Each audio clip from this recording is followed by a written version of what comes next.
Hello, Cho. So let's read this question. The question is, a car accelerates from rest at a constant rate alpha for some time, after which it decelerates at constant rate beta and comes to rest. If total time elapsed is small t, then maximum velocity acquired by the car will be.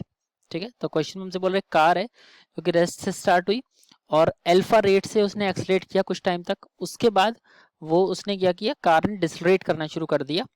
ठीक है, car ने decelerate करना शुरू कर दिया beta rate से, और उसके बाद वो रेस्ट पर आ गई। तो इस पूरे टाइम में टोटल वेलोसिटी जो उसकी मैक्सिमम वेलोसिटी होगी वो कितनी होगी।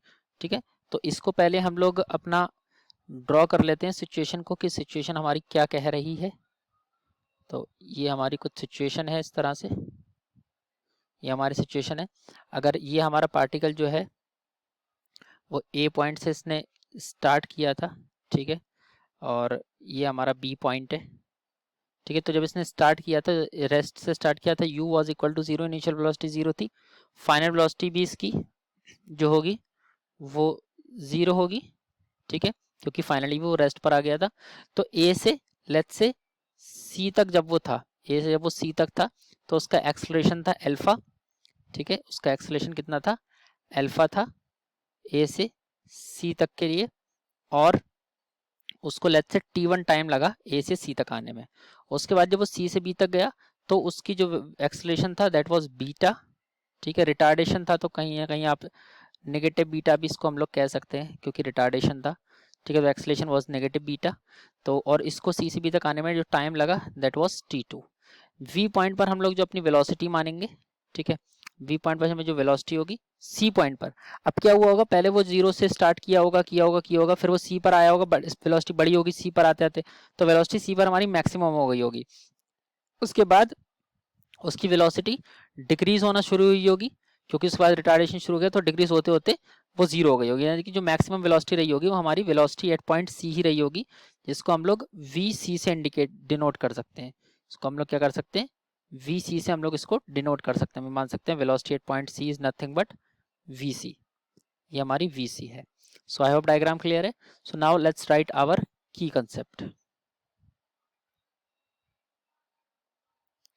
की कंसेप्ट, तो की कंसेप्ट हमारा जो रहने वाला है, क्योंकि एक्सलेशन कांस्टेंट है तो हमारी इक्वेशन ऑफ मोशन लगेगी which is v is equal to u plus a t. V आपका फाइनल वेलोसिटी है, u आपका इनिशियल वेलोसिटी, ए एक्सलेशन है और t है टाइम। ठीक है, तो हम लोग पहले अपने पहले वाले पार्ट में अपने इक्वेशन ऑफ वेलोसिटी लगाते हैं, पहले वाले पार्ट में यानी कि ए बी पार्ट में हम इक्वेशन ऑफ वेलोसिटी लगाएंगे। फर्स्ट इक्वेशन ऑफ वेलोसिटी, तो हमारा velocity in part A B, यानी कि यहाँ पे फाइनल वेलोसिटी हमारी v थी, वी सी जो कि सी पॉइंट पर थी, प्लस इनिशियल वेलोसिटी u तो 0 है, एक्सलेशन था यहाँ पर अल्फा और टाइम लगा था t1। ये इक्वेशन 1। सिमिलरली बी पार्ट में लगाएंगे, तो सी से बी तक, सी से बी तक हमारी इनिशियल वेलोसिटी थी वी सी, फाइनल थी 0, एक्सलेशन था माइनस बी बीटा और टाइम था t1। तो यानी कि ये हमारा v is equal to u plus a t, तो final velocity was 0, initial velocity was V C plus minus beta into time, इसको लग रहा था t1। ठीक है, यहाँ से हम लोग इस चीज़ को सॉल्व कर रहे हैं, तो we are getting this v c is equal to beta into t2, ये इक्वेशन 2। दोनों इक्वेशंस को जब हम लोग इक्वेट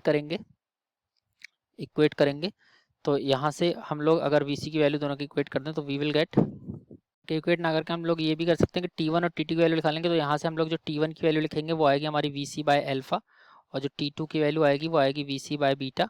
हम लोग ये इक्वेशन 3 और ये इक्वेशन 4, ठीक है, इक्वेशन 3 और 4 को अगर हम लोग ऐड करते हैं तो we will get t1 plus t2 it is equal to v c by alpha plus v c by beta. अब हमें पता है t1 प्लस t2 क्या है, ये t है, क्योंकि टोटल टाइम हमारा t ही लगा था। तो इसके बाद हम इसको फर्दर सॉल्व कर रहे हैं, तो वी आर गेटिंग कि वी सी जो हमारे इसको फर्दर सॉल्व करेंगे तो यहाँ से हम लोग कोई वी सी जो है कॉमन निकाल सकते हैं, तो we will get 1 upon alpha plus 1 upon beta is equal to t, LCM लेंगे तो we will get v c to 1 upon alpha था, एल्फा प्लस 1 अपॉन बीटा, तो इसका एलसीएम आएगा alpha beta upon beta plus alpha upon beta plus alpha is equal to t, यानी कि we सी की जो वैल्यू आ रही है हमारी मैक्सिमम वेलोसिटी है वो हो जाएगी हमारी t into alpha beta upon alpha plus beta जो कि है हमारा t into alpha beta upon alpha plus